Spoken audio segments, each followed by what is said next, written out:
नमस्कार, आप देख रहे हैं डेन न्यूज खबरें आप तक और मैं हूं आपके साथ अंजलि मिश्रा। डेन न्यूज में आप सभी दर्शकों का स्वागत है।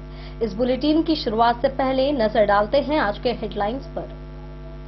आज के हेडलाइंस के प्रायोजक हैं सोने की शुद्धता की पहचान मॉडर्न कपड़ों का मॉल महादेव सा अमरनाथ प्रसाद ज्वेलर्स और राज राजेश्वरी कलेक्शन, गांधी चौक, राजनगर बाजार, मधुबनी। हर लोगों का भरोसेमंद ज्वेलरी दुकान लाल बाबू प्रसाद एंड सन्स, संकर चौक, मधुबनी। ट्रेंडिंग फैशन का सबसे भरोसेमंद ठिकाना बॉम्बे फैशन, महिला कॉलेज रोड, मधुबनी। गुणवत्तापूर्ण शिक्षा की मजबूत पहचान विवेकानंद मिशन विद्यापीठ, माधोपुर पंडौल, मधुबनी। विश्वास का नाम बेहतरीन ज्वेलरी कलेक्शन के साथ लाल बाबू ज्वेलर्स, बाटा चौक, महिला कॉलेज रोड, मधुबनी। स्वाद, सफाई और पूरी फैमिली के लिए परफेक्ट प्लेस होटल गोकुल राज, राजनगर रोड, लहरियागंज, मधुबनी। जहां पढ़ाई बने आदत और हर दिन बढ़े आपकी काबिलियत। लक्ष्य लाइब्रेरी, गौशाला चौक, मधुबनी। मधवापुर के रेमा गांव में जमीन विवाद को लेकर हुई हिंसक झड़प में 2 महिला समेत 3 लोग हुए गंभीर रूप से घायल। इलाज के लिए मधुबनी किया गया रेफर। कई नामजद आरोपियों के खिलाफ एफआईआर हुआ दर्ज। मधुबनी समाहरणालय में जिलाधिकारी आनंद शर्मा की अध्यक्षता में उद्योग संवाद हुआ आयोजित। उद्यमियों की समस्याओं पर की गई चर्चा। बिजली, पानी और सुरक्षा व्यवस्था सुधारने के दिए गए निर्देश।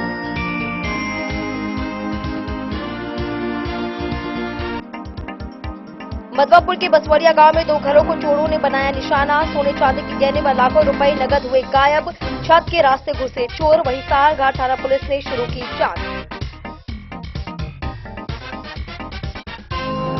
मधुबनी में गैस कालाबाजारी पर प्रशासन है अलर्ट। एसपी योगेंद्र कुमार ने दी सख्त चेतावनी। जमाखोरी करने वालों पर होगा केस। लोगों से अफवाहों से दूर रहने की अपील। मधुबनी में विकास योजनाओं की गई समीक्षा। जिला पदाधिकारी आनंद शर्मा ने शीर्ष 10 सड़क परियोजनाओं की जानी प्रगति।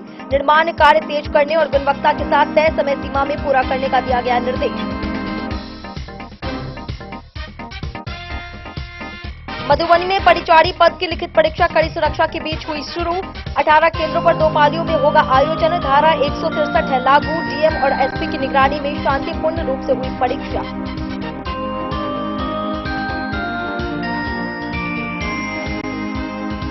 बिस्पी के परसौनी दक्षिणी पंचायत में रमजान के मौके पर युवा कमेटी द्वारा इफ्तार पार्टी का किया गया आयोजन। मुख्य अतिथि आसिफ अहमद ने भाईचारे और आपसी सौहार्द का दिया संदेश।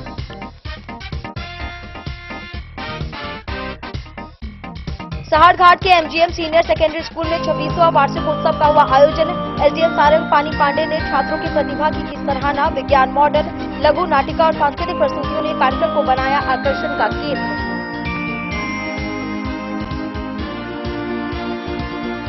मधुबनी में लेट्स इंस्पायर बिहार अभियान के तहत आईपीएस अधिकारी विकास वैभव के द्वारा की गई प्रेस वार्ता। युवाओं को शिक्षा, संस्कृति और सकारात्मक सोच से जुड़कर समाज व राज्य के विकास में भागीदारी का दिया संदेश।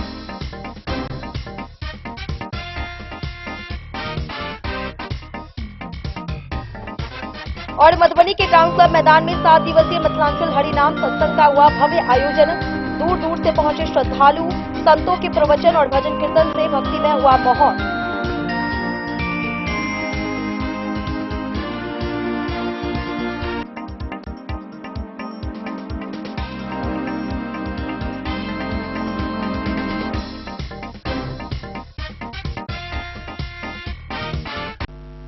खबरें अब विस्तार से। मधवापुर प्रखंड के रेमा गांव में जमीन विवाद को लेकर अचानक भड़की हिंसक झड़प में एक ही परिवार के 3 लोग गंभीर रूप से जख्मी हो गए। घायलों में सोमनी देवी, इनकला देवी और गनौर दास शामिल हैं। सभी को सहारघाट में प्राथमिक उपचार के बाद बेहतर इलाज के लिए मधुबनी रेफर किया गया। बताया जा रहा है कि अदालत में विचाराधीन जमीन पर काम करने से रोकने को लेकर विवाद बढ़ गया और मारपीट हो गई। आरोप है कि घायल पक्ष के अस्पताल में रहने के दौरान भी आरोपियों ने उनके घर पहुंचकर उत्पात मचाया। इस मामले में गुजारी शाह समेत कई लोगों के खिलाफ प्राथमिकी दर्ज की गई है। मधवापुर प्रखंड के रैमा गांव में हुई हिंसक झड़प के दौरान 2 महिला और 1 पुरुष समेत 3 लोग बुरी तरह जख्मी हो गए। सभी घायलों को साहरघाट में प्राथमिक उपचार के बाद बेहतर इलाज के लिए मधुबनी रेफर कर दिया गया। वहीं दूसरी ओर आरोपियों ने घायलों के घर पहुंचकर उस समय उत्पात मचाया और मारपीट की जब घायलों का इलाज अस्पताल में चल रहा था। घटना शुक्रवार की बताई जा रही है। साहरघाट पुलिस ने मौके पर पहुंचकर घटना का जायजा लिया। शनिवार की देर शाम इस मामले में एफआईआर दर्ज की गई। बताया जा रहा है कि अदालत में चल रही सुनवाई से संबंधित जमीन पर काम करने से रोकने को लेकर विवाद हुआ, जिसके बाद मारपीट की घटना घटित हुई। घायलों में एक ही परिवार के सोमनी देवी, इनकला देवी और गनौर दास शामिल हैं। घायल गनौर दास की पत्नी सोमनी देवी ने अपने ही गांव के गुजारी शाह, उसकी पत्नी रामकुमारी देवी, उनके दोनों बेटे राम प्रबोध शाह और राम बोध शाह, भाई शंकर शाह की पत्नी रिंकी देवी समेत कई अज्ञात लोगों को नामजद करते हुए प्राथमिकी दर्ज कराई है। एफआईआर में आवेदिका ने आरोप लगाया है कि आरोपियों ने हथियार के बल पर चांदी के गहने और करीब 1.5 लाख डैन न्यूज के लिए मधवापुर से एस.के. दीपक की रिपोर्ट। मधुबनी जिले में औद्योगिक विकास को मजबूत आधार देने की दिशा में प्रशासन ने नई पहल की है। इसी क्रम में मधुबनी समाहरणालय में जिलाधिकारी आनंद शर्मा की अध्यक्षता में उद्योग संवाद का आयोजन किया गया। बैठक में विभिन्न औद्योगिक क्षेत्रों से जुड़े उद्यमियों ने भाग लेकर अपनी समस्याएं प्रशासन के समक्ष रखी। इस दौरान बिजली कटौती, अनियमित आपूर्ति, पानी निकासी, स्ट्रीट लाइट और सुरक्षा व्यवस्था जैसे मुद्दे प्रमुख रूप से उठाए गए। जिलाधिकारी ने समस्याओं के समाधान का भरोसा देते हुए अधिकारियों को आवश्यक दिशा निर्देश दिए। साथ ही प्रत्येक माह के द्वितीय सोमवार को उद्यमियों के लिए वर्कशॉप व सेमिनार आयोजित करने का निर्णय लिया गया। जिले के औद्योगिक विकास को सुदृढ़ करने के उद्देश्य से तथा उद्यमियों की समस्याओं के त्वरित समाधान के उद्देश्य से जिलाधिकारी आनंद शर्मा की अध्यक्षता में समाहरणालय स्थित कार्यालय कक्ष में उद्योग संवाद का आयोजन किया गया। कार्यक्रम में जिले के विभिन्न औद्योगिक क्षेत्रों से जुड़े उद्यमियों ने बढ़ चढ़कर भाग लिया और अपनी समस्याएं प्रशासन के समक्ष रखी। उद्योग संवाद में महाप्रबंधक जिला उद्योग केंद्र मधुबनी, क्षेत्रीय प्रबंधक BIADA पंडौल, परियोजना प्रबंधक जिला उद्योग केंद्र मधुबनी सहित BIADA क्षेत्र के सभी उद्यमी उपस्थित रहे। संवाद के दौरान उद्यमियों द्वारा मुख्य रूप से बिजली कटौती, विद्युत दरों में व्यवहारिक कठिनाइयों तथा अनियमित आपूर्ति की समस्याएं उठाई गई। जिलाधिकारी ने इन समस्याओं को गंभीरता से लेते हुए संबंधित उद्यमियों से फिक्स चार्ज और अन्य समस्याओं के समाधान के संबंध में विस्तृत प्रस्ताव उपलब्ध कराने को कहा, ताकि उस पर प्रभावी कार्रवाई सुनिश्चित की जा सके। बैठक में उद्योग हित में पूर्व में लिए गए महत्वपूर्ण निर्णयों की भी समीक्षा की गई, जिस पर उद्यमियों ने संतोष व्यक्त किया। इसके अतिरिक्त औद्योगिक क्षेत्रों में पानी की समुचित निकासी, स्ट्रीट लाइट की व्यवस्था, सुरक्षा गार्ड की तैनाती, अग्निशमन केंद्र की उपलब्धता सहित अन्य बुनियादी सुविधाओं को सुदृढ़ करने को लेकर जिलाधिकारी ने शीघ्र समाधान का आश्वासन दिया और बताया कि इस दिशा में कार्रवाई प्रारंभ कर दी गई है। BIADA के क्षेत्रीय प्रबंधक ने अवगत कराया कि इन सुविधाओं से संबंधित एक प्रांकलन तैयार कर पटना स्थित मुख्यालय को आवश्यक कार्रवाई एवं निर्णय के लिए भेज दिया गया है। जिलाधिकारी के निर्देश के आलोक में प्रत्येक माह के द्वितीय सोमवार को उद्यमियों की समस्याओं के समाधान हेतु वर्कशॉप या सेमिनार आयोजित किए जाने का निर्णय लिया गया है, जिसकी पुष्टि उद्यमियों द्वारा भी की गई है। वहीं कार्यक्रम का समापन धन्यवाद ज्ञापन के साथ किया गया। Bureau report Madhubani. मधवापुर प्रखंड के साहरघाट थाना क्षेत्र के बसवरिया गांव में शनिवार देर रात चोरों ने 2 घरों को निशाना बनाकर बड़ी चोरी की घटना को अंजाम दिया, जिससे इलाके में दहशत का माहौल है। वार्ड संख्या 11 स्थित अशोक पांडे के घर से सोने चांदी के जेवरात व चांदी के बर्तन समेत करीब 50 लाख रुपए की संपत्ति चोरी होने की बात बताई गई है। वहीं निरंजन शाह के घर से करीब 4 भर सोना, 50 भर चांदी के गहने और 2 लाख रुपए नगद गायब हो गए। बताया जा रहा है कि चोर छत के रास्ते घर में घुसे थे। वहीं इस मामले की जांच में पुलिस जुटी हुई है। मधवापुर प्रखंड के साहरघाट थाना क्षेत्र स्थित बसवड़िया गांव में अपराधियों ने 2 लोगों के घर में चोरी की घटना को अंजाम दिया।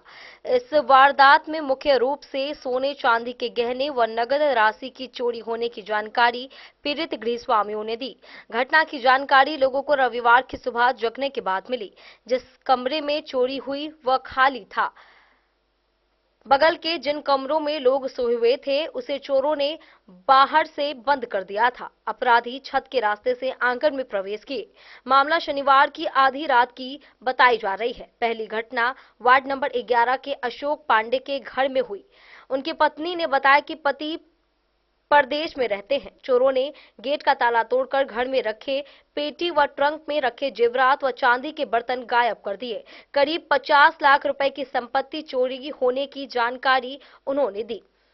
दूसरा मामला भी उसी वार्ड के निरंजन साका है, जहां करीब 4 भर सोना व 50 भर चांदी के जेवरात के साथ 2 लाख रुपए नगद की चोरी होने की संभावना जताई जा रही है। थाना अध्यक्ष राकेश कुमार रोशन ने बताया कि घटनास्थल का जायजा लेने के बाद लिखित शिकायत करने की बात पीड़ितों से कही गई है। गुस्साई घर नहीं है। हाँ, गुस्साई है। की केना घटना भेल है? 2 लाख रुपया चोरी हुआ। चोरी हुआ है? कब चोरी हुआ है? 1:30 बजे 2 बजे में। 2 बजे रात में? हाँ। तो कैसे पता चला? उस घर किस घर से चोरी हुआ है? वही घर से चोरी हुआ। सोए किस घर में थे? हमसे सोए घर में। बगल में? बगल। उसमें ताला लगा था? हाँ, गेट ताला में टूट गया। ताला तोड़ के अंदर गया है? तब अंदर गया है। उसके बाद पेटी बक्सा का जो है गया दोसर के छत पर धके तब तोड़ा है। उधर पेटी पैसा लिया है। पेटी कहाँ से लाया है? छत पर है पेटी, घर से लेके दोसर छत पर। आपके छत पे या दूसरा क्या? दोसर छत पर। दूसर छत से लाया है? तो क्या सब ले गया है? 4 भर सोना लग गया, 50 भर चांदी लग गया है। 4 भर सोना, 50 भर चांदी और 2 लाख रुपया। 2 लाख रुपया। हाँ। पैसा कहाँ से लाए थे? पैसा कमा के लाया है। अच्छा, पैसे रखे हुए थे? हाँ, रखे हुए। तो ले गया चोर। और क्या ले गया? 4 भर सोना, 50 भर चांदी। कितना होगा सोना चांदी का कीमत? अनुमान नहीं है। मतलब थाना पुलिस आई थी? हाँ, थाना पुलिस आई। क्या कहा है? ये सब देखा है। तो जैसे जिस घर में आप सोए थे उसका कुंडी भी लगा दिए थे क्या? नहीं, खुले हैं। खुले था? हाँ, खुले थे। और उसके बाद चोरी क्या लग रहा है किधर से आया होगा चोर? किधर से आए थे? सब पैक बंद रहा है, ऊपर से छत से आया। छत से आया? छत पे दरवाजा नहीं है? नहीं। क्या नाम है आपका? लीला देवी। की घटना भेले बताओ। ये आयल है 12 के टाइम में रात में? हाँ, 2 बजे हमर पुतहु उठले नेबुआ के दूध गरमावला। देखिए जे ई साड़ी है, हम सुतल छी घर में तो गेट हम खोले के सुती छलिए। जब 4 गो धिया पुता है उठल रात में तो अपना मन के संग कहूँ गेटे खोल दे। गाय है कहीं गाये खुज गेल। हम गेट 4 महीना गेट खोल नहीं रहली जे देखब बिछानो पर से। तो कनिया उठलिए तो कही जे नुआ बान्हल छले। 2 बजे में उठलिए ने तो कहल के नुआ बान्हल चले। हम भोर में 5:45 में जगलिए कि ने तो हम देख छी नुआ बान्हल। तो हम कहलिए कि बउआ के खिलौला त नुआ बांध देलकै। तब देखे छी घर के से सटा देने एतबे घर अलगल। तो यो हमरा भेल जे मोती कागज उगत साँझ में लेलकै से उहे जा खुजल छोड़ देलकै।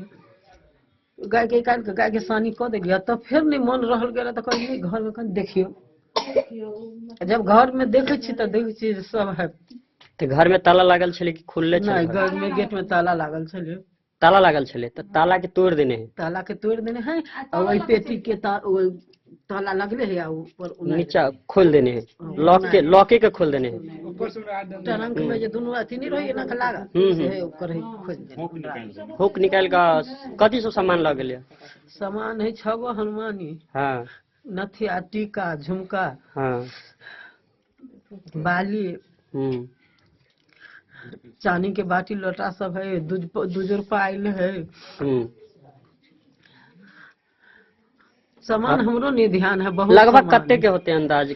जो 50 लाख के गहना है चले। 50 लाख के? हाँ, पंडिताई करे नहीं तो बाहर से चांदी के रुपया। हाँ। चांदी के बाटी, चांदी के प्लेट लोटा सब आयल। 50 लाख रुपया के लगभग सामान चले। हाँ।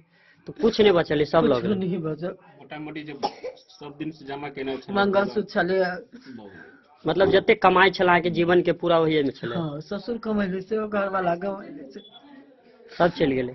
मतलब की लाग रहले चोर केना छत से आयल है? छत से आयल है। गेट भोर में उठल गेट दोनों लगे। अच्छा, मतलब छत के माध्यम से आयल है और चोरी केने है। हाँ। अहाँ सबके भनक नहीं लागल? नहीं लागल। कौन घर में अहाँ सब सुतल छली? सुतल छलियै, नुआ से तऽ अहाँ सबके घर के किलियो लगा देने छल नुआ बाहर से से? बांध देने, अच्छा, साड़ी से बांध देने छल। बांध देने, पाया में नुआ बांध कर आ गेट में बांध देने, लेकिन नहीं पता चल, बुझे में नहीं आयल। अच्छा, बुझे में नहीं। पुलिस एले? हाँ, पुलिस आयल छल। की कहलक? हमरा नहीं कुछ कहलक, अब लड़का के होते। अच्छा, तो गश्त उस्त करे पुलिस के गाड़ी सब रात में आवे है? नहीं आवे है। बताएंगे आज बसवरिया में कितने घरों में चोरी हुई है? आज बसवरिया में दो घर में तो डायरेक्ट हुआ है, 2 घर और निशाना बनाया था जिसको नहीं कर पाया, वो लोग भाग गया, जग गया, इसके कारण वो लोग बाहर हो गया। क्या कहेंगे चोरी की घटना को लेकर? चोरी का घटना तो आए दिन हो रहा है, इस थाना क्षेत्र में भी हुआ है, जिला टोल पे हुआ, बसवरिया में 4 घर हो गया, 2 घर तो कंफर्म हो गया, 2 घर में भाग गया चोर। मतलब किस किस के घर में नाम बता देंगे दोनों का? नाम है, एक स्वर्गीय सुखदेव साहब हो गया, और एक हो गया हीरा पांडे, उनका पिताजी का नाम है अशोक पांडे। हाँ। और सुरेश यादव के घर में गया चोर, लेकिन वहाँ से जगने के कारण लोग कॉन्शस हो गया, इसके कारण वहाँ से लोग भाग गया। कितना का अनुमान लगाया जा रहा है चोरी का, बताया जा रहा है परिजनों के द्वारा? परिजनों को लगभग हमको लगता है जो हीरा पांडे जी का ज्यादा क्षति हुआ है, उनका यहाँ ज्यादा, उनका परिवार भी मजबूत है, और ये तो लेबर क्लास के लोग है, ये भी थोड़ा सा सेंसलेस आदमी है, जो भी काम करता था वो अपने पास ही पैसा रखता था, बक्सा में पत्नी को भी नहीं देता। क्या काम करते हो? लेबर का काम करता है। अच्छा, लेबर का। और वो पांडे जी के यहाँ? पांडे जी के यहाँ तो उनका तो सब बाहर रहता है, बाहर लड़का रहता है। सब 3-4 लड़का है, अपने है, खुद है, सब बाहर रहता है, मजबूत परिवार है उनका, मजबूत है। उनका ज्यादा क्षति हुआ है। क्या मांग करेंगे पुलिस से? देखिए, पुलिस को तो गश्ती तेज करना चाहिए, और लोगों का जितना बहुत सारा कांड हो रहा है, अभी जिला टोल पे हुआ, बसवरिया में हो गया, तो पुलिस को आपको रात्रि गश्ती तेज करना चाहिए, और पुलिस इसमें कॉन्शस रहेगा तो कम चांस है कि होगा इसका। और इस मामले का जल्द उद्भेदन जल्द करें, से जल्द निष्पादन हो, और पकड़ा जाए चोर, ताकि कहाँ क्या घटना हो रहा है उसको देखा जाएगा। ये अपना फिर से बता देंगे। नेताजी समाज कल्याण समिति बसवरिया, अध्यक्ष रामउदार यादव।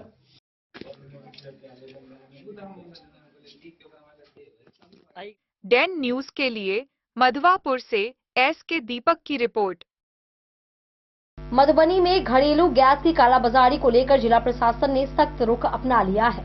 इस संबंध में मधुबनी पुलिस अधीक्षक योगेंद्र कुमार ने प्रेस वार्ता कर स्पष्ट चेतावनी दी कि गैस की जमाखोरी और कालाबाजारी करने वालों को किसी भी हाल में बख्शा नहीं जाएगा। उन्होंने कहा कि ऐसे मामलों में एसेंशियल कमोडिटीज एक्ट के तहत केस दर्ज किया जाएगा, जिसमें दोषी पाए जाने पर अधिकतम 7 साल की सजा का प्रावधान है। वहीं एसपी ने बताया कि जिले में गैस की आपूर्ति सामान्य है और किसी प्रकार को लेकर लोगों को घबराना नहीं है। साथ ही लोगों से अफवाहों पर ध्यान न देने और कालाबाजारी की सूचना तुरंत प्रशासन को देने की अपील की गई। मधुबनी में गैस की कालाबाजारी को लेकर जिला प्रशासन पूरी तरह सख्त नजर आ रहा है। इसी कड़ी में मधुबनी के पुलिस अधीक्षक योगेंद्र कुमार ने प्रेस कॉन्फ्रेंस आयोजित कर स्पष्ट संदेश दिया है कि गैस की कालाबाजारी और जमाखोरी करने वालों को किसी भी सूरत में बख्शा नहीं जाएगा। प्रेस वार्ता के दौरान पुलिस अधीक्षक योगेंद्र कुमार ने कहा कि घरेलू गैस की कालाबाजारी करने वाले लोगों के खिलाफ कड़ी कानूनी कार्रवाई की जाएगी। उन्होंने बताया कि यदि कोई व्यक्ति गैस की कालाबाजारी करते हुए पकड़ा जाता है तो उसके खिलाफ 7 AC एक्ट के तहत मामला दर्ज किया जाएगा। इस कानून के तहत दोषी पाए जाने पर आरोपी को अधिकतम 7 साल तक की सजा हो सकती है। उन्होंने साफ तौर पर कहा कि प्रशासन गैस की आपूर्ति व्यवस्था पर लगातार नजर बनाए हुए है और फिलहाल जिले में गैस की कोई किल्लत नहीं है।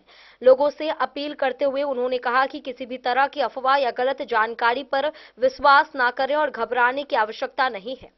गैस, पेट्रोल और डीजल की आपूर्ति सामान्य रूप से जारी है।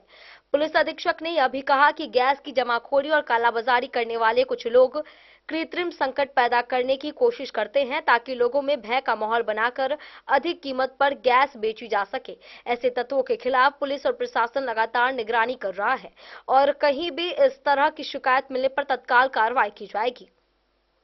उन्होंने जनता से भी सहयोग की अपील करते हुए कहा कि यदि किसी को गैस की कालाबाजारी या जमाखोरी की जानकारी मिलती है तो तुरंत प्रशासन या पुलिस को सूचना दे।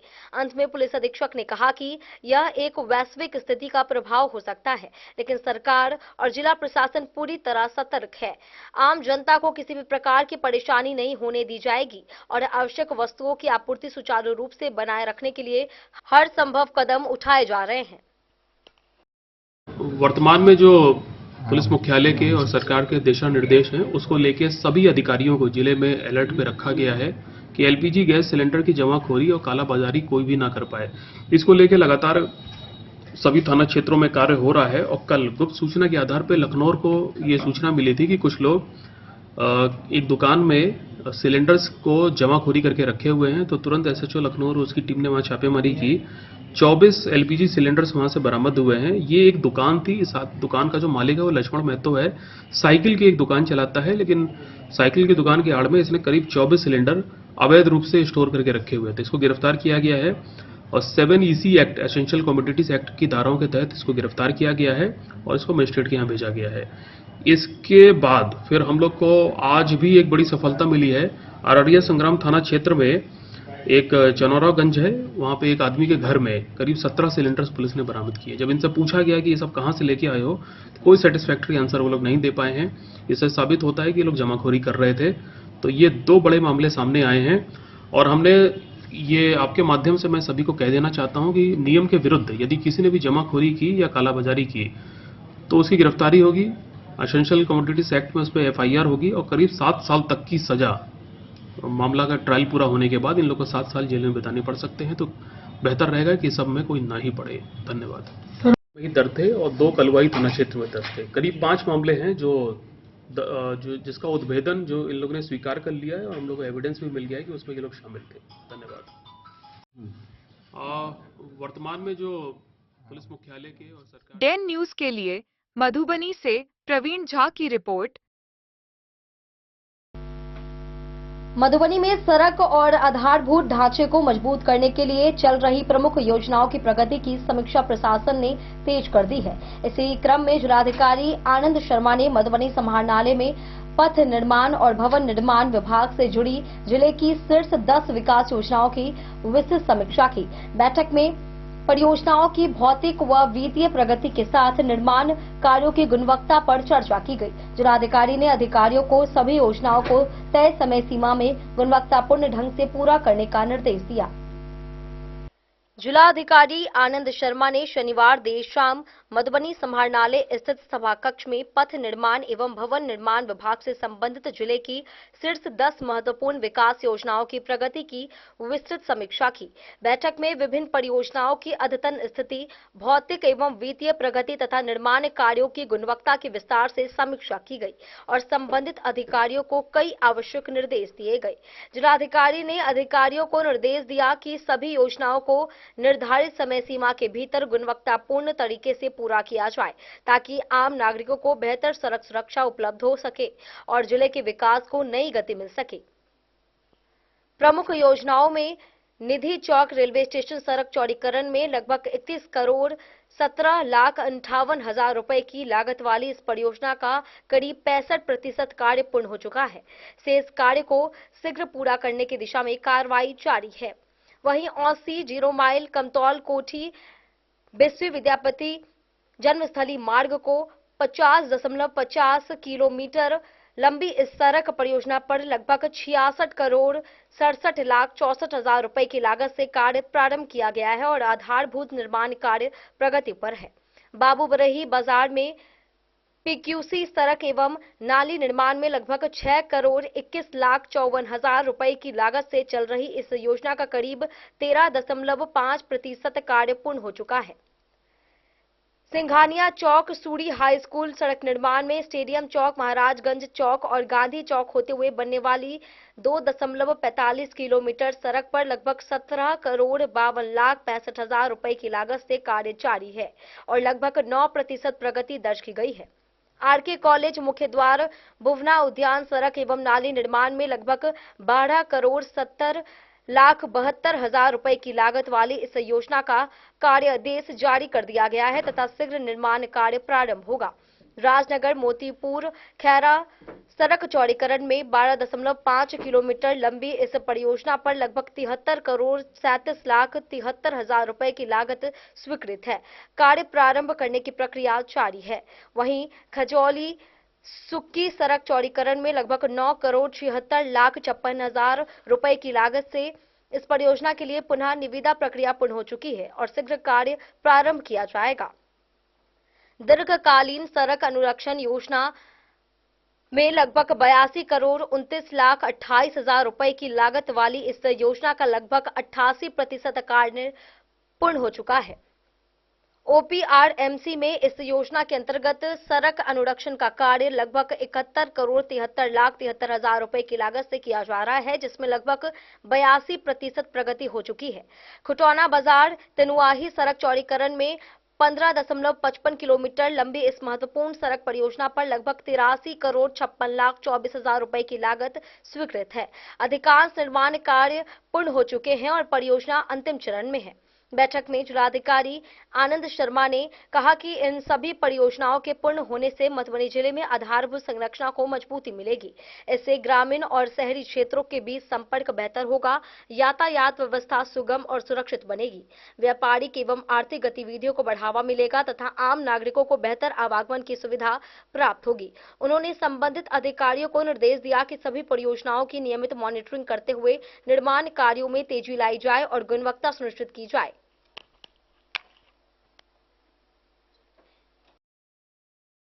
Bureau report Madhubani. वक्त चला एक छोटे से ब्रेक का, मिलते हैं ब्रेक के बाद, आप बने रहिए हमारे साथ। त्योहार और शादी विवाह का सीजन आ गया है और इसी सुनहरे मौके पर राजनगर के विश्वसनीय प्रतिष्ठान महादेव शाह अमरनाथ प्रसाद ज्वेलर्स और Raj Rajeshwari collection RP mall अपने ग्राहकों के लिए लेकर आया है शानदार ऑफर। अब सोने चांदी के गहनों की मेकिंग चार्ज पर 32% तक की पाई छूट और डायमंड ज्वेलरी पर भी 22% तक का विशेष डिस्काउंट। तो बढ़ते दामों से पहले अपने मनपसंद गहनों की बुकिंग आज भी कराएं। वहीं Raj Rajeshwari collection RP mall में साड़ी, सूट, लहंगा, कुर्ता पैजामा, शेरवानी, जींस, शर्ट, बच्चों के कपड़े और बेडशीट का आकर्षक व नवीनतम कलेक्शन भी उपलब्ध है और इन सभी कपड़ों पर मिल रहा है फ्लैट 32% तक का डिस्काउंट। तो देर किस बात की, इस त्योहार और शादी सीजन को बनाए और भी खास। केवल महादेव शाह अमरनाथ प्रसाद ज्वेलर्स और Raj Rajeshwari collection RP mall के साथ। हमारा पता है गांधी चौक, राजनगर बाजार, मधुबनी। अब आपके अपने शहर मधुबनी में खुल चुका है आधुनिक सुविधाओं से सुसज्जित लक्ष्य लाइब्रेरी। यहाँ आपको मिलेगा 24 घंटे 7 दिन खुला रहने वाला अध्ययन स्थल, जहाँ हर वक्त रहेगा शांत और प्रेरणादायक माहौल। सुविधा है फ्री पार्किंग, आरओ वाटर और फुल्ली एयर कंडीशन हॉल की। बिजली की कोई चिंता नहीं, क्योंकि 24 घंटे पावर बैकअप इन्वर्टर और हर सीट पर इंडिविजुअल चार्जिंग पॉइंट है उपलब्ध। आपके पढ़ाई को रफ्तार देने के लिए है high speed internet, wifi, current affair magazine और प्रतिदिन हिंदी इंग्लिश न्यूज़पेपर। साथ ही लॉकर सुविधा, डिस्कशन पॉइंट और आरामदायक हैंडल वाली कुर्सियां भी उपलब्ध है। आपकी सुविधा के लिए यहाँ है कैफेटेरिया का उत्तम प्रबंध। तो इंतजार किस बात का, आज ही आइए और जुड़िए लक्ष्य लाइब्रेरी से। हमारा पता है गौशाला चौक, मोबाइल टावर के सामने, मधुबनी। लक्ष्य लाइब्रेरी, जहां पढ़ाई का हर लक्ष्य होगा पूरा। मधुबनी इस शादी सीजन सिर्फ हमारे साथ खरीदे और पाए 100% एक्सचेंज वैल्यू। आप सोने चांदी या हीरे के आभूषणों की तलाश में हैं, तो हमारे ज्वेलरी शॉप में मिलेंगे आपको हर तरह के आभूषण बेहद किफायती दामों पर। हर अवसर के लिए आभूषण आपके बजट में। लाल बाबू प्रसाद एंड सन्स, संकट चौक, बैंक ऑफ इंडिया के बगल में, मधुबनी। नए और शानदार स्टॉक के साथ अब हर रिश्ते को करे और भी सुंदर। लाल बाबू प्रसाद एंड सन्स, संकट चौक, बैंक ऑफ इंडिया के बगल में, मधुबनी। हमारे सभी गोल्ड ज्वेलरी शॉप पर HUID है मौजूद।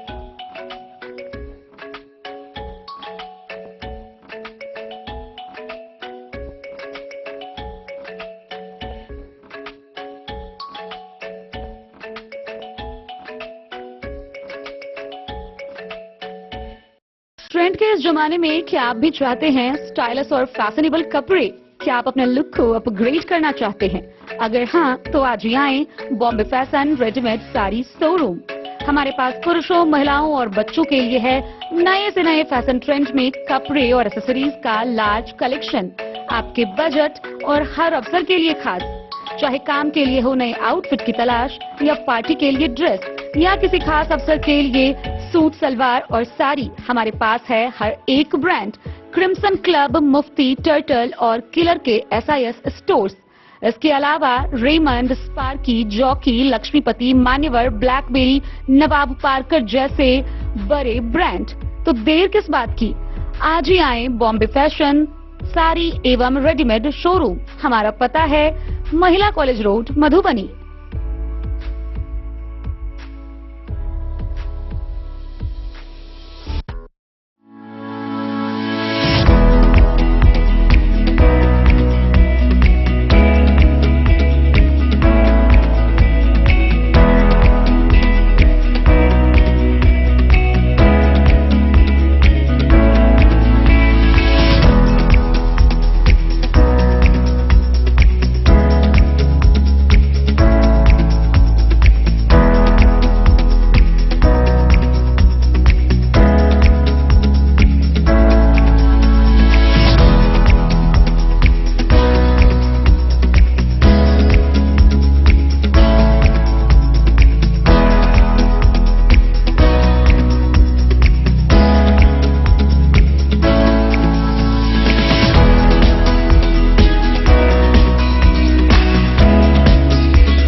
लाल बाबू ज्वेलर। कड़ी सुरक्षा व्यवस्था के बीच मधुबनी जिले में रविवार को परिचारी पदों की लिखित परीक्षा आयोजित की गई। जिले के 18 परीक्षा केंद्रों पर 2 पालियों में परीक्षा संपन्न कराई जा रही है। परीक्षा केंद्रों के बाहर सुबह से ही अभ्यर्थियों की भीड़ देखी गई और सघन जांच के बाद ही उन्हें प्रवेश दिया गया। निष्पक्ष और शांतिपूर्ण परीक्षा सुनिश्चित करने के लिए केंद्रों के आसपास सुरक्षा के पुख्ता इंतजाम किए गए हैं तथा 500 मीटर की परिधि में धारा 163 लागू की गई है। जिला पदाधिकारी आनंद शर्मा और पुलिस अधीक्षक योगेंद्र कुमार पूरी व्यवस्था पर लगातार नजर बनाए हुए हैं। मधुबनी जिले में रविवार को परिचारी पदों के लिए लिखित परीक्षा कड़ी सुरक्षा व्यवस्था के बीच शुरू हो गई। जिले के कुल 18 परीक्षा केंद्रों पर शांतिपूर्ण और निष्पक्ष तरीके से परीक्षा आयोजित की जा रही है। सुबह से ही परीक्षा केंद्रों के बाहर परीक्षार्थियों की भीड़ देखने को मिली, जहां सघन जांच पड़ताल के बाद ही अभ्यर्थियों को केंद्र के अंदर प्रवेश दिया गया। जानकारी के अनुसार परीक्षा 2 पालियों में आयोजित की जा रही है। पहली पाली के लिए परीक्षार्थियों का प्रवेश सुबह 8:30 बजे से 9:30 बजे तक निर्धारित किया गया था, जबकि परीक्षा का समय सुबह 10 बजे से दोपहर 12 बजे तक रखा गया है। वहीं दूसरी पाली के लिए अभ्यर्थियों का प्रवेश दोपहर 12:30 बजे से 1:30 बजे तक होगा और परीक्षा दोपहर 2 बजे से शाम 4 बजे तक आयोजित की जाएगी। परीक्षा को शांतिपूर्ण एवं पारदर्शी ढंग से संपन्न कराने के उद्देश्य से सभी परीक्षा केंद्रों के आसपास कड़ी सुरक्षा व्यवस्था की गई है। प्रत्येक केंद्र पर पुलिस बल की तैनाती की गई है तथा केंद्र में प्रवेश से पहले अभ्यर्थियों की सघन जांच की जा रही है। परीक्षा केंद्रों के 500 मीटर की परिधि में धारा 163 लागू कर दी गई है ताकि किसी भी प्रकार की भीड़ या अव्यवस्था को रोका जा सके। पूरे परीक्षा व्यवस्था पर जिला प्रशासन की पैनी नजर बनी हुई है। जिला पदाधिकारी आनंद शर्मा और पुलिस अधीक्षक योगेंद्र कुमार ने कहा कि वे लगातार पल पल की गतिविधियों पर निगरानी रख रहे हैं। इसके साथ ही कंट्रोल रूम में सभी परीक्षा केंद्रों की मॉनिटरिंग की जा रही है। वहीं मधुबनी नगर थाना अध्यक्ष मनोज कुमार के नेतृत्व में नगर थाना की पुलिस और ट्रैफिक पुलिस पूरी तरह मुस्तैद नजर आ रही है। परीक्षा केंद्रों के आसपास सुरक्षा के साथ साथ ट्रैफिक व्यवस्था को भी दुरुस्त रखा गया है ताकि परीक्षार्थियों को किसी भी प्रकार की परेशानी का सामना न करना पड़े। कुल मिलाकर प्रशासन की सतर्कता के बीच परीक्षा शांतिपूर्ण माहौल में संपन्न कराई जा रही है। डेन न्यूज के लिए मधुबनी से प्रवीण झा की रिपोर्ट। बिस्फी प्रखंड के परसौनी दक्षिणी पंचायत में रमजान के पवित्र महीने के अवसर पर युवा कमेटी द्वारा सामूहिक इफ्तार पार्टी का आयोजन किया गया। कार्यक्रम में बिस्फी के राजद विधायक आसिफ अहमद मुख्य अतिथि के रूप में शामिल हुए। उन्होंने कहा कि इफ्तार भाईचारे और आपसी सद्भाव का संदेश देता है, जहां सभी समुदाय के लोग एक साथ बैठकर रोजा खोलते हैं। पतौना थाना अध्यक्ष अनुराग कुमार ने भी रमजान को शांति और सहयोग का महीना बताया। कार्यक्रम में मोहम्मद वली अहमद, परवेज हसन समेत कई लोग मौजूद रहे। बिस्पी प्रखंड क्षेत्र के परसौनी दक्षिणी पंचायत में रमजान के महीने में युवा कमेटी की ओर से इफ्तार पार्टी का आयोजन किया गया। इस इफ्तार पार्टी में मुख्य अतिथि के रूप में बिस्पी राजद विधायक आसिफ अहमद ने शिरकत किया। इस मौके पर विधायक आसिफ अहमद ने कहा कि इफ्तार पार्टी भाईचारे का पैगाम देता है। इफ्तार पार्टी में सभी समुदाय के लोग एक साथ में बैठकर इफ्तार करते हैं और यह रमजान के पवित्र महीने में इफ्तार पार्टी का आयोजन किया जाता है। उन्होंने कहा कि हमारे हिंदुस्तान की खूबसूरती है कि हम सभी समुदाय के लोग एक साथ बैठकर इफ्तार करते हैं और भाईचारे का पैगाम देते हैं। विधायक ने कहा कि हम कई समुदाय के लोगों से मिल चुके हैं। उन्होंने कहा कि इफ्तार पार्टी में जाकर हमें बहुत खुशी और आनंद मिलता है। उन्होंने कहा कि हम सबको चाहे कि अपने पड़ोसियों का पूरा ख्याल रखें और मिलजुल कर सारे त्योहार मनाएं।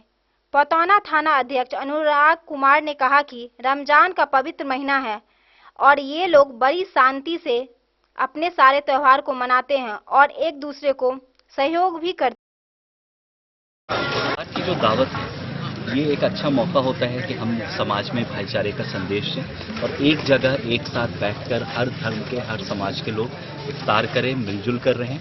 यही मैसेज देने का आज काम किया है हम लोगों ने इस दावत इफ्तार के जरिए। आपका एक पोस्टर बहुत ज़्यादा वायरल हो। दोहराऊंगा कि हमें समाज में भाईचारे का संदेश देना चाहिए और मिलजुल कर हमें रहना चाहिए, चाहे हम किसी समाज से आए, किसी धर्म से आए, किसी जाति से आए।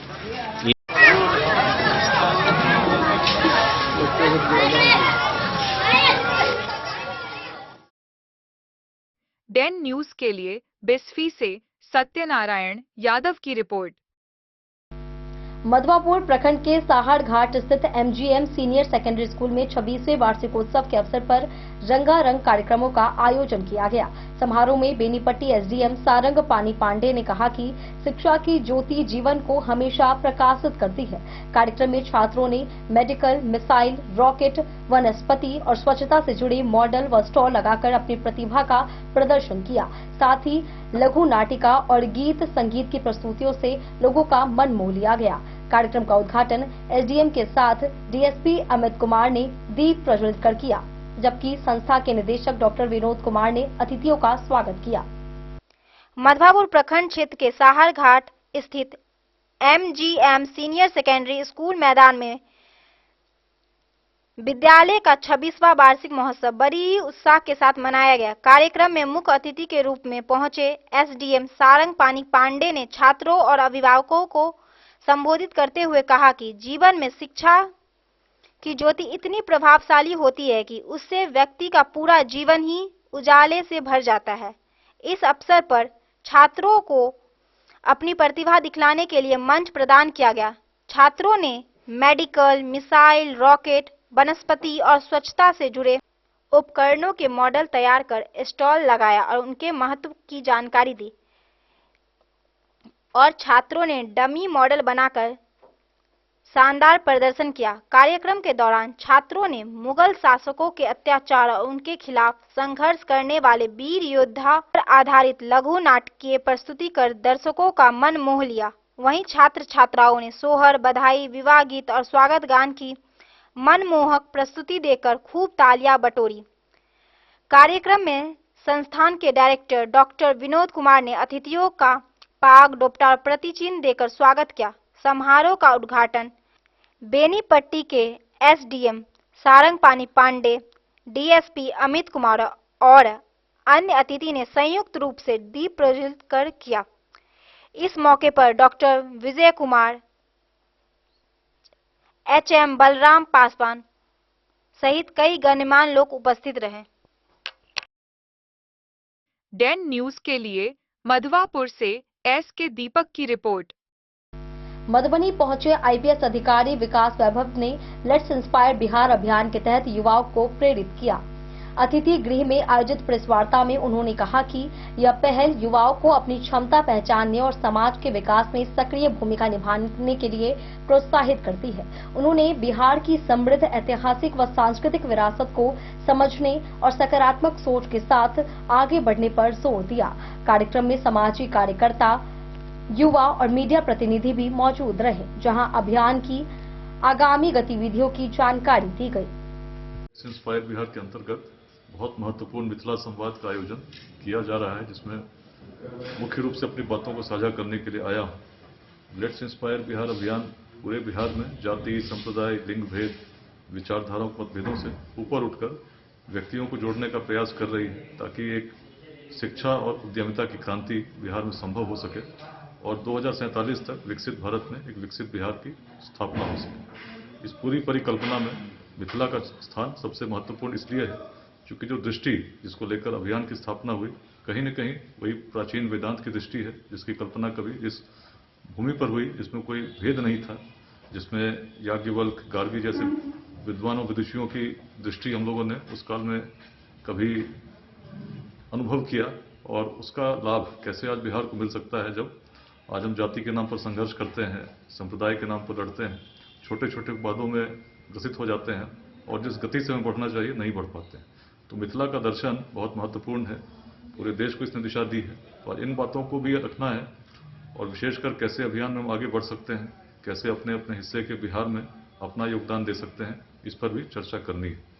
मुख्य रूप से मैं बता दूं आपको, लगभग 3.5 लाख लोग स्वैच्छिक रूप से आज इस अभियान के साथ जुड़े हैं। वैश्विक स्तर पर करीब 18 देशों में भी चैप्टर्स हैं, भारत के प्रमुख महानगरों में भी अध्याय में लोग योगदान देने का प्रयास कर रहे हैं, अपने अपने जिलों में, अपने अपने गाँव में। और अनेक ऐसे व्यक्ति जिनके द्वारा कुछ करने की प्रेरणा उनके मन में जगी, विद्यालयों की स्थापना की गई है।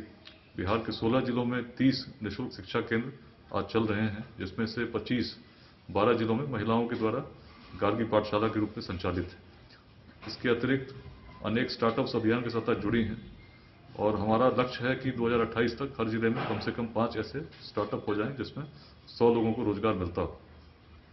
ये बड़ी प्रसन्नता की बात है कि बड़ी संख्या में लोग आज इस अभियान के साथ जुड़ रहे हैं, जिसका उद्देश्य बिहार के हर पंचायत में व्यक्तियों को बिहार की प्राचीन दृष्टि के साथ जोड़ना है और बिहार में को आगे बढ़ाने के लिए कुछ योगदान देने के लिए प्रेरित करना है। तो हमारा प्रयास है ऐसे युवाओं को जो सरकारी स्कीम्स हैं उनसे जोड़ना। जैसे स्टार्टअप्स के लिए सरकार की बहुत नीतियां हैं, लेकिन युवा नहीं जानते। हम लोग प्रयास करते हैं कि उनका फॉर्म भरने से लेकर आगे भी उनको उस प्रकार मदद इस नेटवर्क के माध्यम से किया जाए। एक इकोसिस्टम बनाया जाए जिसमें केवल सरकार नहीं, सरकार के अतिरिक्त जितनी भी एजेंसीज है, जितने भी इंस्टीट्यूशंस हैं, मिलकर कैसे बिहार को एक स्टार्टअप हब बनाया जाए, इसके लिए हम प्रयास करें। तो यदि जब सरकार के मंत्री इन कार्यक्रमों में आते हैं तो निश्चित एक बड़ा सकारात्मक संदेश जाता है, समर्थन का संदेश जाता है कि इस अभियान के साथ सरकार भी खड़ी है और प्रयास करे एक बिहार में जो विकसित बिहार बनाने का हम संकल्प लेकर लोगों को जोड़ रहे हैं, उसमें हर सहयोग मिलेगा। व्यक्तिगत रूप से मुझसे पूछेंगे, जिस समय मैंने सेवा में योगदान दिया था उस समय थानों में लोग थे ही नहीं और थानों में बिल्डिंग भी लगभग बहुत कम ऐसे थाने थे जिसमें प्रॉपर बिल्डिंग्स थी, वाहन थे। तो बहुत परिवर्तन आया है इंफ्रास्ट्रक्चर में। आज पुलिस स्टेशन की बिल्डिंग्स, मैं बगहा में एसपी था, उस समय एसपी का भी अपना आवास में कोई बाउंड्री नहीं थी और थानों की तो बात तब करेंगे तो बहुत सारे थाने उस समय झुपड़ियों में चल रहे थे, लेकिन आज बगहा भी गया था बीच में, काफ़ी परिवर्तन आया है। परिवर्तन इंफ्रास्ट्रक्चर में भी आया है और पुलिसिंग में यदि आप चेंज की बात करेंगे तो आज उस समय टेक्नोलॉजी इतनी अधिक न क्रिमिनल्स उपयोग करते थे न पुलिस करती थी, तो क्रिमिनल्स भी बहुत टेक्नोलॉजी का उपयोग करते हैं। साइबर इकोनॉमिक ऑफेंसेस बहुत तीव्रता के साथ बढ़ी हैं और उसी प्रकार पुलिसिंग में भी बहुत चेंज आया है। आज पुलिस में भी एआई का उपयोग हम लोग कर रहे हैं कि कैसे कोई पैटर्न यदि रीड करना हो उसमें उसका उपयोग कैसे शहर में कर सकते हैं, सीसीटीवी का उपयोग कर रहे हैं। तो चीज़ें बदलती हैं, पुलिसिंग इज डायनामिक, कभी स्टैटिक नहीं रही है। मूल सिद्धांत वही रहते हैं, लेकिन करने का तरीका समय के साथ परिवर्तित होता है। उनसे तो भ्रमण कर ही रहा हूँ, हर शनिवार रविवार प्रयास कर रहा हूँ कि बिहार को दूँ। तो मेरे मन में अपने लिए कोई स्वार्थ नहीं है, लेकिन बिहार को विकसित देखना चाहता हूँ। जहाँ तक राजनीति की बात, मैं हमेशा कहता हूँ कि अच्छे लोग राजनीति में आने चाहिए और लोगों को उनका स्वागत भी करना चाहिए, जाति संप्रदाय से ऊपर उठकर। लेकिन बिहार की जो वर्तमान स्थिति मुझे दिखती है, जिसमें बहुत बड़ा परिवर्तन केवल राजनीतिक परिवर्तन से होता हुआ नहीं दिखता, जब तक एक व्यापक सामाजिक, शैक्षणिक और सांस्कृतिक परिवर्तन नहीं। इसी प्रयासों में लगा। जो चर्चा आप करें उसके लिए मैं आधिकारिक रूप से कुछ कह नहीं सकता। उसके लिए पुलिस मुख्यालय के प्रवक्ता हैं, वही बताएंगे। जनरल चीज़ें जो मैंने अनुभव किया वो बता सकता हूँ। ऐसा नहीं है कि अपराध बहुत उस प्रकार का मैंने 2005 के बिहार को देखा है, आज भी देखता हूँ। चीज़ें बदली हैं, बघाव को बदलते मैंने देखा है, रोहतास को बदलते देखा है। जब मैंने सेवा ज्वाइन की तो उसमें किडनैपिंग्स बहुत होती थी। तो पैटर्न बदला है और निश्चित सी बात है, अपराध कैसा भी हो चिंता का विषय है। पुलिस इस पर नियमित कार्रवाई करती है और एक पैटर्न है जिसमें चीज़ें जैसी होती हैं उसके अनुसार पुलिस रणनीति बनाती है। बाकी कोई विशेष घटना या किसी विशेष कोई ऐसा पैटर्न हो तो उसको पुलिस मुख्यालय के प्रवक्ता हैं आपको बता पाएंगे। बिहार पुलिस में भी नहीं होगी, मैं प्लानिंग बोर्ड में हूँ, पिछले लगभग 3 साल होने जा रहे हैं। बिहार पुलिस में वर्ष 2000 मुझे लगता है 2019 के अंत तक डीआईजी भागलपुर था। उसके पश्चात मेरी postings home department, home guard, फिर प्लानिंग बोर्ड में रही है। इस बीच में जो सैटरडे और संडे का समय है उसका उपयोग में करने का प्रयास मैंने करना प्रारंभ किया जब होम डिपार्टमेंट में आया था। प्रेरणा बहुत बचपन से जगी, जैसा मैंने कई अवसरों पर बताया है। 9th में था, बच्चों ने बिहारी बोलकर भोपाल में चिढ़ाया था। तभी मन में भाव जगा था कि अपने जीवन काल में यदि बिहारी शब्द को पुनः सम्मान का प्रतीक बनाने में मेरी कोई भूमिका होगी तभी अपने जीवन को सार्थक मानूंगा। तो मन में कल्पना एक ऐसे बिहार की जिसमें शिक्षा, रोजगार या स्वास्थ्य के लिए किसी को बाहर जाने की आवश्यकता नहीं हो। मन में कल्पना एक ऐसे बिहार की है जो अग्रणी हो।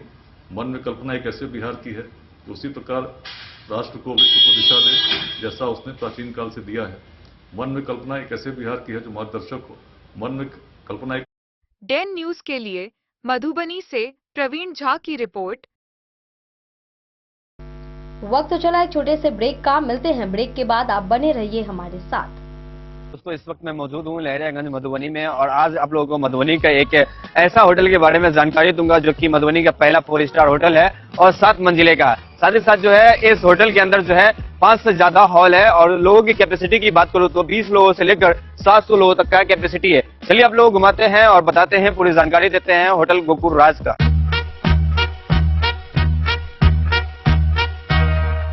मधुबनी का ये पहला होटल है जो कि एक साथ 30 से ज्यादा जो है फंक्शन करवाते हैं और शादी करवाने का एक ऐसे व्यवस्था का आविष्कार किया है जो कि मुझे नहीं लगता है कि पूरे बिहार में किसी भी होटल में संभव है, क्योंकि ये होटल आपको देता है all in one marriage combo package, जिसमें आपको सिर्फ हॉल ही नहीं मिलता है, 50+ फैसिलिटीज के साथ आपका शादी पूरा करवाने का वादा भी करता है। डेकोरेटेड स्टेज, मड़वा, 15 सर्विंग स्टाफ, मैनेजर, गार्ड, ओखली, हॉल, समाज, पालो, हवन कुंड और भी बहुत कुछ मिलेगा। साथ ही आपको मिलेगा दुल्हन के लिए एक रूम, दुल्हा के लिए एक रूम, दुल्हन की फैमिली के लिए एक रूम और दुल्हा के फैमिली के लिए एक रूम। मतलब टोटल आपको 4 रूम मिलेगा। यहाँ के हर हॉल में ऐसी भव्य व्यवस्था है कि एक ही हॉल में बिना भाग दौड़ के आप जयमाला, भोज से लेकर शादी की सभी रस्म एक साथ कर सकते हैं। चलिए अब आप लोगों को घुमाते हैं यहाँ का 24 लग्जरियस रूम। होटल गोकुल राज की सबसे बड़ी खासियत यह है कि यहाँ के कोई भी रूम का डिजाइन एक दूसरे से नहीं मिलता है, जो होटल गोकुल राज को पूरे बिहार और मधुबनी में सबसे खास बनाता है। साथ ही आपको होटल गोकुल राज में ग्राउंड फ्लोर पे मिलेगा आलीशान रेस्टोरेंट, जहाँ पर आप वेज, चाइनीज, इटालियन और बहुत सारे प्रकार के व्यंजन का स्वाद ले सकते हैं। 50+ कार पार्किंग के साथ यह मधुबनी का पहला ऐसा होटल है जिसकी खुद की कार पार्किंग की सुविधा है। ज्यादा जानकारी के लिए संपर्क कीजिए 8271406108।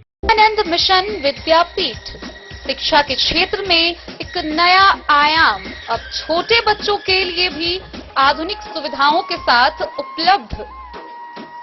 विवेकानंद मिशन विद्यापीठ जूनियर, जहां क्लास प्री नर्सरी से 5th स्टैंडर्ड तक के बच्चों का एडमिशन प्रारंभ है। अगर आप भी चाहते हैं अपने बच्चों का शिक्षा के क्षेत्र में बेहतर विकास, तो विवेकानंद मिशन विद्यापीठ जूनियर है आपके लिए तैयार।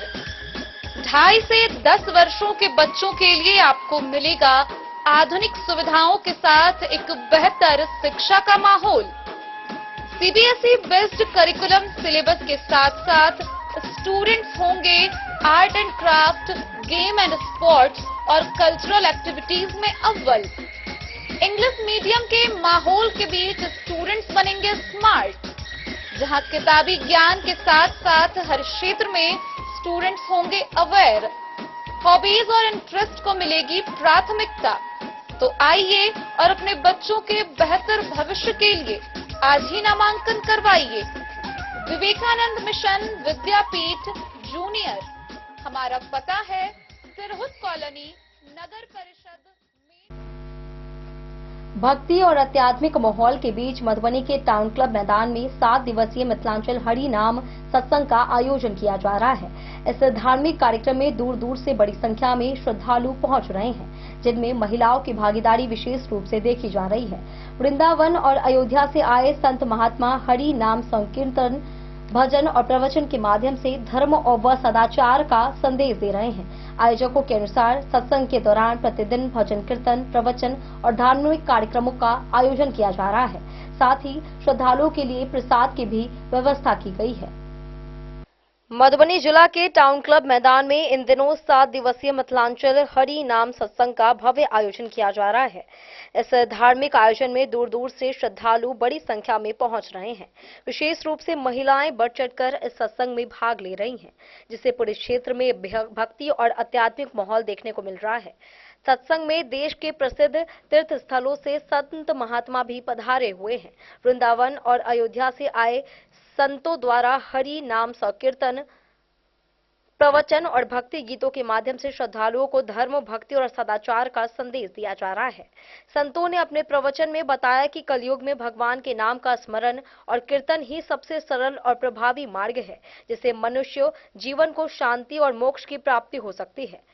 सत्संग स्थल पर सुबह से ही श्रद्धालुओं की भीड़ जुटने लगती है। हरि नाम संकीर्तन की धुन पर श्रद्धालु भक्ति में लीन होकर भगवान का गुणगान कर रहे हैं। महिलाओं की बड़ी संख्या में भागीदारी इस आयोजन की विशेषता बन गई है। वे भजन कीर्तन में हिस्सा लेकर पूरे वातावरण को भक्ति में बना रही हैं।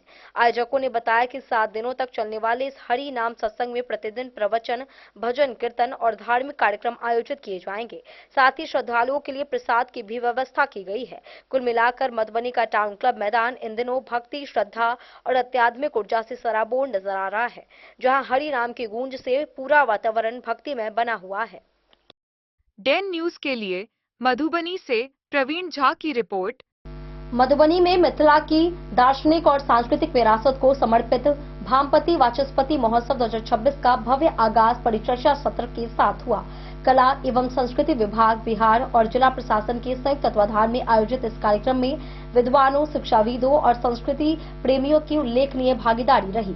वक्ताओं ने वाचस्पति मिश्र और भामती की ज्ञान परंपरा को नई पीढ़ी तक पहुंचाने की आवश्यकता पर जोर दिया। इस दौरान डॉक्यूमेंट्री सर्वतंत्र स्वतंत्र का विमोचन और स्मारिका वाचस्पति दर्पण 2026 का लोकार्पण भी किया गया। मधुबनी में कला एवं संस्कृति विभाग बिहार तथा जिला प्रशासन मधुबनी के संयुक्त तत्वाधान में आयोजित भामती वाचस्पति महोत्सव 2026 का शुभारंभ एक गरिमामय एवं बौद्धिक वातावरण में परिचर्चा सत्र के साथ हुआ। यह महोत्सव मिथिला की समृद्ध दार्शनिक परंपरा, सांस्कृतिक चेतना तथा ज्ञान साधना की गौरवशाली विरासत को जन जन तक पहुंचाने की दिशा में एक महत्वपूर्ण पहल है। आयोजन स्थल पर विद्वानों, शिक्षाविदों, संस्कृति प्रेमियों, शोधार्थियों एवं आम नागरिकों की उल्लेखनीय उपस्थिति ने इस महोत्सव को विशेष गरिमा प्रदान की। शुभारंभ अवसर पर उत्तराखंड संस्कृत विश्वविद्यालय के कुलपति प्रोफेसर रमाकांत पांडे, जिला कला एवं संस्कृति पदाधिकारी नीतीश कुमार, भामती वाचस्पति समिति के अध्यक्ष Ratneshwar Jha, professor Devnarayan Jha, professor Sureshwar Jha, professor Deepnath Jha तथा डॉक्टर संजीत कुमार सहित अनेक गणमान्य व्यक्ति उपस्थित रहे। सभी अतिथियों ने भामती और वाचस्पति मिश्र की दार्शनिक परंपरा, मिथिला की बौद्धिक धरोहर और भारतीय ज्ञान परंपरा के संरक्षण एवं संवर्धन की आवश्यकता पर अपने विचार व्यक्त किए। परिचर्चा सत्र में वक्ताओं ने कहा कि मधुबनी केवल कला और लोक संस्कृति की भूमि ही नहीं बल्कि दर्शन, तर्कशास्त्र, शास्त्रार्थ और वैचारिक परंपरा की भी एक महान भूमि रही है। वाचस्पति मिश्र और भामती जैसी विभूतियां इस क्षेत्र की उस प्रखर बौद्धिक चेतना का प्रतीक है जिसने भारत ज्ञान संपदा को नई दिशा दी। वक्ताओं ने इस बात पर बल दिया कि ऐसे महोत्सव नई पीढ़ी को अपनी जड़ों से जोड़ने, सांस्कृतिक अस्मिता को मजबूत करने तथा स्थानीय गौरव को राष्ट्रीय विमर्श से जोड़ने का सशक्त माध्यम बनते हैं। इस अवसर पर कार्यक्रम से संबंधित महत्वपूर्ण डॉक्यूमेंट्री सर्वतंत्र स्वतंत्र का विधिवत विमोचन किया गया। यह डॉक्यूमेंट्री भामती वाचस्पति परंपरा, मिथिला की ज्ञान धारा तथा इस सांस्कृतिक विरासत के विभिन्न आयामों को प्रभावकारी ढंग से प्रस्तुत करती है। इसके साथ ही स्मारिका वाचस्पति दर्पण 2026 का भी औपचारिक लोकार्पण किया गया। स्मारिका में महोत्सव, भामती वाचस्पति परंपरा तथा क्षेत्रीय सांस्कृतिक विरासत से जुड़े अनेक महत्वपूर्ण और शोधपरक आलेख संकलित हैं, जो इस आयोजन को एक स्थायी वैचारिक दस्तावेज का स्वरूप प्रदान करते हैं। महोत्सव के शुभारंभ अवसर पर यह स्पष्ट रूप से प्रतिध्वनित हुआ कि भामती वाचस्पति महोत्सव 2026 केवल एक सांस्कृतिक आयोजन नहीं, बल्कि मिथिला की आत्मा, उसकी स्मृति, उसकी विद्वता और उसके सांस्कृतिक गौरव का उत्सव है। आयोजन से जुड़े अधिकारियों एवं विद्वानों ने बताया कि महोत्सव का उद्देश्य क्षेत्र की सांस्कृतिक पहचान को नई पीढ़ी तक पहुंचाना, मिथिला की शास्त्रीय परंपरा को और मजबूत करना तथा समाज में साहित्य, संस्कृति और दर्शन के प्रति व्यापक रुचि का विकास करना है। महोत्सव के अंतर्गत संध्या 6 बजे से सांस्कृतिक कार्यक्रमों का शुभारंभ हुआ। सांस्कृतिक संध्या में क्षेत्रीय लोक संस्कृति, पारंपरिक कला, संगीत एवं सांस्कृतिक प्रस्तुतियों के माध्यम से मिथिला की जीवंत सांस्कृतिक आत्मा का मनोहारी प्रदर्शन दिया गया।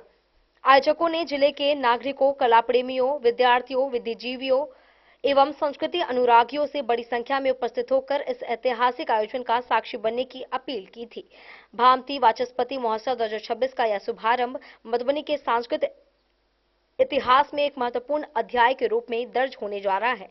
यह आयोजन न केवल अतीत के गौरव को स्मरण करने का अवसर है, बल्कि वर्तमान को सांस्कृतिक चेतना से संपन्न करने और भविष्य को वैचारिक आधार प्रदान करने की दिशा में भी एक प्रेरक पहल है। जिला प्रशासन, मधुबनी तथा कला एवं संस्कृति विभाग बिहार की यह संयुक्त पहल निश्चित रूप से जिले की सांस्कृतिक पहचान को नई ऊंचाई प्रदान करेगी। Bureau report Madhubani. वैश्विक युद्ध का असर अब नेपाल में रसोई गैस की आपूर्ति पर भी दिखाई देने लगा है। गैस की कमी को देखते हुए सरकार ने फिलहाल आधे सिलेंडर में गैस भरकर एजेंसियों के माध्यम से लोगों को उपलब्ध कराने का निर्देश दिया है। जानकारी के अनुसार एक कनेक्शन पर लगभग 7 किलो 100 ग्राम गैस दी जा रही है। महोत्तरी जिला मुख्यालय जलेश्वर की निवासी गृहिणी लक्ष्मी कुमारी ने कहा कि गैस की कमी के कारण होम डिलीवरी सेवा भी बंद कर दी गई है और लोगों को एजेंसी पर जाकर ही सिलेंडर लेना पड़ रहा है। रूस और यूक्रेन सहित कई देशों के बीच जारी युद्ध के दुष्प्रभाव अब पड़ोसी देश नेपाल पर भी देखने को मिल रहा है। युद्ध के कारण उत्पन्न आपूर्ति संकट की वजह से नेपाल में रसोई गैस की कमी गहराने लगी है। स्थिति को संभालने के लिए नेपाल सरकार ने नया निर्णय लेते हुए गैस की आपूर्ति आधे सिलेंडर के रूप में करने का निर्णय जारी किया है। सरकार द्वारा 13 मार्च को जारी आदेश के अनुसार अब एजेंसी के माध्यम से उपभोक्ताओं को आधा सिलेंडर गैस उपलब्ध कराया जा रहा है, ताकि सभी घरों तक गैस पहुंच सके और किसी को भी गैस की किल्लत ना झेलनी। महोत्तरी जिला मुख्यालय जलेश्वर के वार्ड नंबर 6 की गृहिणी लक्ष्मी कुमारी ने बताया कि एक कनेक्शन पर लगभग 7 किलो 100 ग्राम गैस दी जा रही है। गैस की कमी को देखते हुए फिलहाल होम डिलीवरी सेवा भी बंद कर दी गई है। अब उपभोक्ता को खुद एजेंसी पर जाकर ही गैस को रिफिल कराना होगा, जिससे लोगों को थोड़ी परेशानी का सामना करना पड़ रहा है। डेन न्यूज के लिए मधवापुर से एस.के. दीपक की रिपोर्ट। किसानों के मुद्दों और सरकारी नीतियों को लेकर जयनगर में बिहार राज्य किसान सभा का 10वां जिला सम्मेलन आयोजित किया गया। 2 दिवसीय इस सम्मेलन की शुरुआत झंडोत्तोलन से हुई। कार्यक्रम को संबोधित करते हुए अखिल भारतीय किसान सभा के राष्ट्रीय संयुक्त सचिव बादल सरोज ने केंद्र सरकार की नीतियों की आलोचना करते हुए कहा कि किसानों के हितों की अनदेखी की जा रही है। उन्होंने 24 मार्च को दिल्ली के रामलीला मैदान में होने वाली जन आक्रोश रैली में भाग लेने का आह्वान किया। जयनगर के बस्ती पंचायत के राजपुताना मोहल्ला के पुराना दुर्गा मंदिर कॉमरेड राम खिलावन बनरैत नगर में रविवार को मधुबनी जिला का 2 दिवसीय बिहार राज्य किसान सभा का जिला सम्मेलन संपन्न हुआ। कॉमरेड राम खिलावन बनरैत नगर में किसान सभा के राज्य सचिव विनोद झा के द्वारा झंडोत्तोलन कर कार्यक्रम की शुरुआत की गई। सम्मेलन में अखिल भारतीय किसान सभा के राष्ट्रीय संयुक्त सचिव बादल सरोज के द्वारा शहीद वेदी पर पुष्पांजलि अर्पित करते हुए कहा कि प्रधानमंत्री नरेंद्र मोदी ने भारत का भविष्य अमेरिका के राष्ट्रपति डोनाल्ड ट्रंप पर छोड़ दिया है। उन्हें देश और देशवासियों से कोई लेना देना नहीं है। भारत सरकार देश में किसानों को जबरन मारना चाह रही है। अन्नदाताओं के आत्मा पर सरकार बड़े घराने, कॉर्पोरेटिव व पूंजीपतियों के माध्यम से हमला कर रही है। यह देश किसानों का है। मोदी सरकार ने साम्राज्यवादी ताकतों के आगे घुटने टेक दिए हैं। केंद्र सरकार ने अमेरिका से व्यावसायिक समझौता कर देश को कृषि संकट की तरफ ढकेल दिया है। अमेरिका से अनाज, धान, खाद्यान्न, दूध समेत अन्य चीजों के भारत आने पर किसानों को खत्म करने की साजिश रची जा रही है। उन्होंने कहा कि सरकार के गलत नीति के खिलाफ आगामी 24 मार्च को दिल्ली के रामलीला मैदान में जन आक्रोश रैली का आयोजन किया जाएगा। भारत सरकार द्वारा लिए गए 4 फैसले देश हित में खतरनाक साबित होगा। बीज पर किसानों का अधिकार होता है, उसे भी किसानों से छीना जा रहा है। सरकार ने लेबर कोड, प्रीपेड मीटर, बीज और ग्रामीण रोजगार जैसे सेक्टरों में नया कानून लाकर देश की जनता से उसका अधिकार छीना है। भारत सरकार ने व्यापार में अमेरिका और यूरोपीय देशों के साथ बिना शर्त समझौता कर रही है।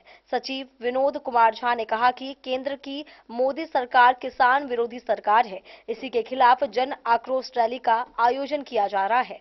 सम्मेलन को बिहार राज्य किसान सभा के संयुक्त राज्य सचिव मनोज कुमार यादव, जिला सचिव सत्यनारायण यादव, दिलीप झा, जिला अध्यक्ष रामजी यादव, कुमार राणा प्रताप सिंह समेत अन्य लोगों ने संबोधित किया।